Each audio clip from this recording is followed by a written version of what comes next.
सुमैरा साहबा ये बताएं कि जो नया इंटरिम सेटअप आया, आप चूँकि अफ़गानिस्तान से अभी रिसेंटली आई हैं, आपने वहाँ पे कवर किया, बहुत आपकी मुलाकातें भी रहीं, इस सेटअप को आप कैसा देखती हैं? ये कैसा अफ़गानिस्तान के लिए? Thank you so much Murtaza. और सबसे पहले बहुत से लोगों के लिए जो मुल्ला हसन अखुंद है, उनका नाम बहुत एक हैरत के तौर पे था। ऑल्दो सब जानते हैं वो बहुत बड़े हार्ड लाइनर हैं, तालिबान के क्वार्टर्स में कंदाहारी हैं, और जो उनकी शूरा है उसके हेड भी हैं, उसको असिस्ट भी करते रहे हैं दोनों पोजीशंस में, मुआविन भी, नायब मुआविन भी। और उनके हवाले से सबसे ज्यादा ये कहा जाता है कि इवन मुल्ला उमर जो है इनके डिसीजंस को कभी भी रद्द नहीं किया करते थे, कभी वीटो नहीं किया करते थे। तो जब उनके अंडर वो एज अ प्राइम मिनिस्टर वो इस इंटरिम सेटअप को संभाल रहे हैं, लेकिन यहाँ मुझे ये भी समझ नहीं आ रही कि मुल्ला हसन अखुंद और मुल्ला मोहम्मद याकूब के नामों पर लेकर इस वक्त न सिर्फ मगरबी मीडिया में बल्कि ईरानी मीडिया में बहुत इस वक्त शोर मच रहा है। और ईरान के वजीर खारजा ने भी एक इंटरिम सेटअप अनाउंस होते ही बहुत एक अजीब सा स्टेटमेंट दिया। तो सुनने में ये आ रहा है विद इन अफगानिस्तान भी कि ईरान का अमेरिका की तरफ कोजी होना, इसका क्या मकसद है? फिर इनके वजीर खारजा का, जो कि अभी 3 हफ्ते पहले तक बिल्कुल ठीक थे, पाकिस्तान के साथ उनकी काफी लवी डवी रिलेशनशिप थी, अब उनका एकदम से पंजशीर में, जब खास करके पंजशीर में जो रेजिस्टेंस फोर्सेस हैं, जब उनको यहाँ पर एक झटका लगा है, उनको एक शिकस्त तस्लीम करनी पड़ी है। अहमद मसूद गायब हैं, वहां से अमरुल्लाह साले, जिन्होंने असल में जो जंग भड़काई है अमरुल्लाह साले ने भड़काई है वहां पे, वरना अहमद मसूद काफी हद तक नेगोशिएशंस के थ्रू मामलात को हल कर चुके थे। And he is a wise young man. उनसे हमें इतनी तवक्को नहीं थी कि वो इतना मामलात को खराबी की हद तक या किलिंग्स की हद तक ले जाएंगे, क्योंकि पंजशीर एक बहुत पुरान वादी रही है, हमेशा नॉर्दर्न अलायंस के अंडर रही है।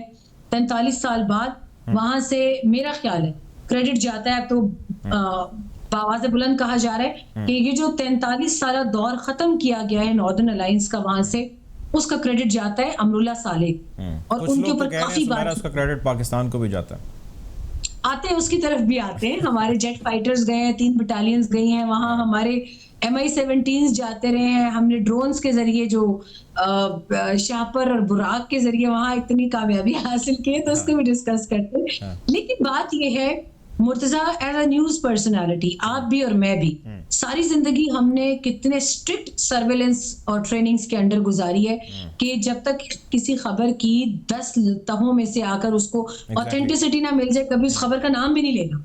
यहाँ एक अजीब हवा चल पड़ा है कि वीडियो गेम की क्लिपिंग्स चल रही हैं जहाजों की, और इंडियन मीडिया चला।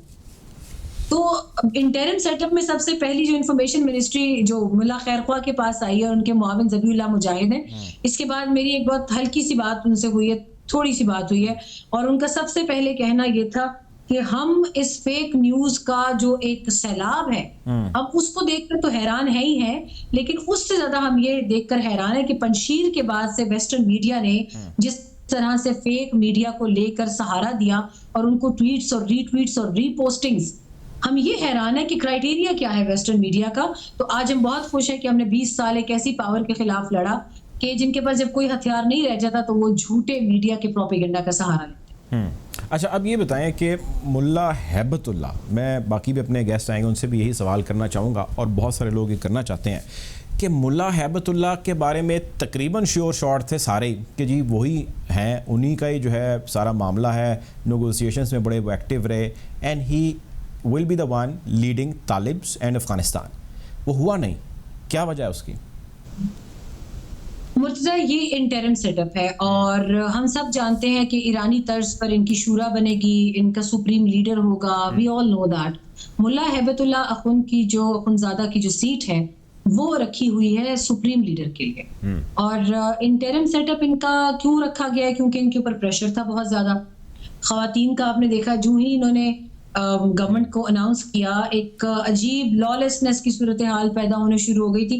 याद है आपको, मैंने बताया भी था कि यहाँ पे काबुल में एक तो जो NGOs की खवातीन हैं, उनमें से वो ऑनलाइन वो क्लिप्स भी पड़े हैं, ऑडियो क्लिप्स भी पड़े हैं जो लीक हुए, कि इनकी एक NGO की हेड थी खातून, उन्होंने काबुल में अफगान खवातीन को प्रोवोक किया कि वो सड़कों पर निकले, दुपट्टे फेंके, अपने बेपर्दा हो जाए, लेकिन वो किसी तरह केओस क्रिएट करें।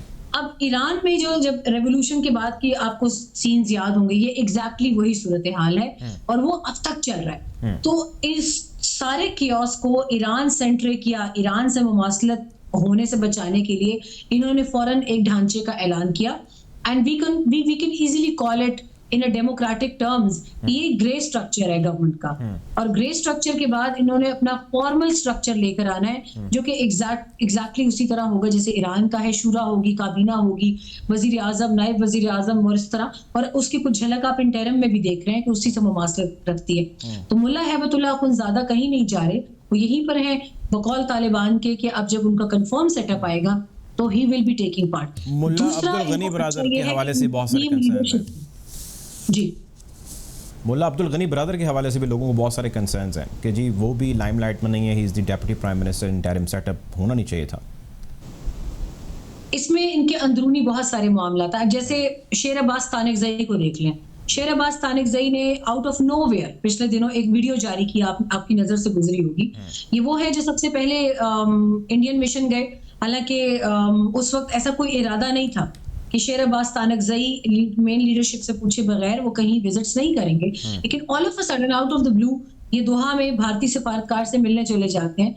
फिर उसके बाद ये एक वीडियो पैगाम इशू करते हैं जिसमें ये कहते हैं कि अफगान ट्रांजिट ट्रेड शुरू की जाए फौरन, और पाकिस्तान से हम डिमांड करते हैं, like who are you to demand it right now, कि इंडियन मसनूआत को भी अफगानिस्तान आने की इजाजत दी जाए। भाई ये तो वो वजह है कि जिसकी वजह से पाकिस्तान ने अशरफ गनी गवर्नमेंट की फरमाइश नहीं मानी कभी। अशरफ गनी गवर्नमेंट की इसी फरमाइश की वजह से एप्टा कितने अरसे से रुका रहा, आप अच्छी तरह जानते हैं कि एप्टा रुका रहा। ट्रेड जो थी वो 1 बिलियन तक आ गई 3 बिलियन से, तो कोई तो वजूहात होंगी। पाकिस्तान कैसे अपनी जमीन पर अपनी मार्केट को किल करते हुए भारतीय मार्केट को रास्ता दे दे अफगानिस्तान के लिए, जबकि उसके नजर में तो वो टारगेट्स हैं कि उसने अफगानिस्तान से गुजरते हुए सेंट्रल एशिया तक वन बेल्ट वन रोड लेकर जाना, सीपेक को लेकर जाना। अब सुमेरा आगे चलते हैं। मैं एक अंदरूनी खलबशार ऐसा है कि जिसको कवर करने के लिए इन्होंने ये सेटअप अनाउंस किया कि एक शटअप कॉल दी जाए उन अंदरूनी अनासर को भी कि जो इस वक्त अफगानिस्तान को लेकर जा रहे हैं। इस सेटअप के हवाले से बहुत सारे अपसेट्स हैं, यानी कि सेटअप है और अपसेट्स भी हैं। अपसेट्स में बड़ा अपसेट जो वेस्टर्न मीडिया रिपोर्ट कर रहा है, और भारत तो खैर वो कह ही रहा है, वो ये कहता है कि इस सेटअप में और पंजशेर की एक्विजिशन में पाकिस्तान ने कलीदी किरदार अदा किया है। मुल्ला याकूब और हक्कानी साहब, ये 2 नाम सामने आ रहे हैं जिनके बारे में कहा जा रहा है कि Pakistan has played a key role in this.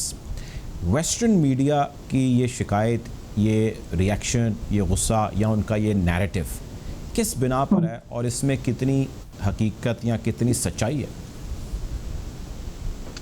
अच्छा, मुझे मुर्तज़ा एक बात बताएं, लाइक सिंस 2015 या 2011 कर लें, चलें, जब से तालिबान का कतर के साथ बाज़ाब्ता राब्ता है, एक डिप्लोमेटिक उनके चैनल्स ओपन है और ये सारी बातचीत हो रही है।